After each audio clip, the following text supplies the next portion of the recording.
என்னோட ஒரு கேள்வி சார்.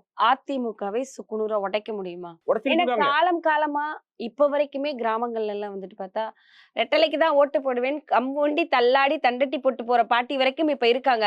அந்த சின்னத்துக்காக ஓட்டு போடுற மக்களும் இன்னும் இருக்காங்க. ஜெயலலிதா அம்மாக்காகவும், எம்ஜிஆர் அவர்களுக்காக இன்னுமே மக்கள் இருந்துட்டே அது இருக்காங்க. கொஞ்சம் சோ கொஞ்சமா, கொஞ்சம் கொஞ்சமா குறைஞ்சிட்டு வருது.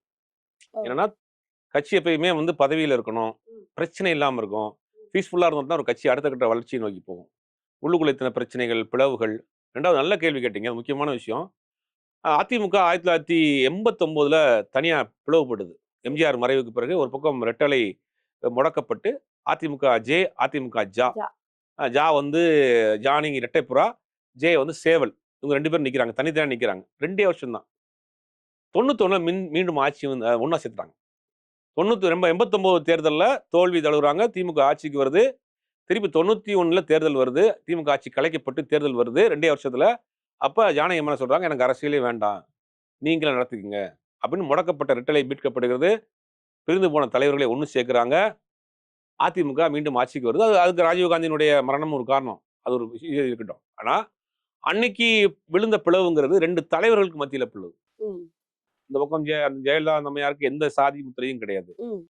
ஜானகி அம்மாவுக்கு இதுவரைக்கும் என்ன சமூகம்னே அவங்க தெரியாது. ஆனா, இன்னைக்கு விழுந்திருக்குது என்னன்னா, ஒரு சமூக ரீதியான பிளவு. எடப்பாடி பழனிசாமியே ஒரு சமூகத்தின் முகமா பார்க்குறாங்க. ஓப்பனா சொன்னா சின்ன கவுண்டர், பெரிய கவுண்டர் அப்படிங்கிற அந்த மாரி ஒரு பார்க்குறாங்க. இதுல இப்ப போகுது. இவங்களுக்குள்ள என்ன பிரச்சனை? இந்த பக்கம் பார்த்தா முக்குளத்தோர் சமுதாயத்தோட அந்த ஓட்டுகள் பக்கம். அந்த மாதிரியான அந்த ஒரு மாரி விஷயம் அவங்க போயிட்டு இந்த இருக்கு. பிளவு இருக்கு இல்லையா? அது ஆபத்தான பிளவு. ம். இப்ப இவங்களுக்கு யாருக்குமே ஒரு சமுதாய முத்திரை இல்லாத தலைவர்களாக இல்ல. காமன் லீடரா யாருமே இல்ல. அதான் சிக்கல் அதிமுகவுல. ஒன்றிணைக்கிறதுக்கு, ஒரு பிளவுபடுறதுக்கு காரணம். வலுவான தலைவர் இல்ல. இப்ப ஆ. 1000 விமர்சனம் தான் அந்த அம்மா ஜெயலலிதா மேல எந்த முத்திரையும் கிடையாது. இல்ல சார். ஆமா. எம்ஜிஆருக்கு கிடையாது. கலைஞருக்கு கிடையாது. இப்ப இருக்க ஸ்டாலினுக்கு கிடையாது. இவருக்கு எல்லாருக்கும் முத்திரை இருக்கு. ஓபிஎஸ் ஒரு சமூகத்தின் முத்திரையா பார்க்குறாங்க. எடப்பாடி பழனி இப்ப இவங்களுக்குள்ள பிரச்சனை எதுலான வருது? எடப்பாடி பழனிசாமிக்கும் செங்கோட்டையனுக்கும் என்ன பிரச்சனை? 2 பேரும் அதிமுககாரர் தான். 2 பேருக்கும் ஜெயலலிதா தான் தலைவரு. 2 பேருக்கும் அண்ணா தான் தலைவரு. 2 பேருக்கும் ரெட்டல தான். 2 பேருக்குமே அதிமுக தான். ஏன் பிரச்சனைன்னா, கொங்கு பகுதியில் யார் தலைவரா இருக்கிறது?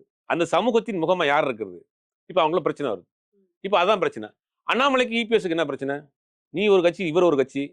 அந்த சமூகத்துல யார் முகமா இருக்குன்னு பார்க்கிறது. டிடிவி தினகரனுக்கு நாயனருக்கு என்ன பிரச்சனை?